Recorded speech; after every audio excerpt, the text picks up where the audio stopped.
Na osnovni šoli Toneta Čufarja mobilni telefoni niso prepovedani, a njihova uporaba je omejena. Med odmori gremo pa lahko do infotočke, ki je posebno območje pred tajništvom, kjer lahko telefoniramo pa pošiljamo sporočila. Nekaterim se to zdi smiselno, drugi pa bi pravila spremenili. Da bi bili lahko telefoni malo več dovoljeni. Če bi bili telefoni čisto prepovedani, bi lahko veliko več v živo komunicirali in bi tudi znali boljš kaj si povedati v živo, ne samo prek telefona.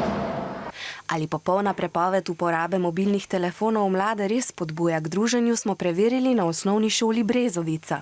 Se zdaj med odmori učenci veliko več družimo, pogovarjamo. Pa sem ugotovila, da v bistvu vse, kar sem rabila, sem šla samo v tajništvo, pa so oni poklicali. Doma imam še zmeraj čas za telefone, ampak v šoli pa vsaj to, da ga ne uporabljam. Nekateri strokovnjaki pa menijo, da bi šole morale pametne telefone vplesti v učni proces. Mobilno tehnologijo pri učnih procesih tako že uporablja približno 100 slovenskih srednjih in osnovnih šol. Mladi imajo o tem različna mnenja. Že tako imamo v življenju izven šole, naprimer skozi telefone zdaj. In se mi zdi, da bi bili vsaj v šoli lahko brez. Všeč mi je ta občutek knjige, učbenika, ampak bi tudi rada imela na elektronske učbenike, zato da bi se lahko učila.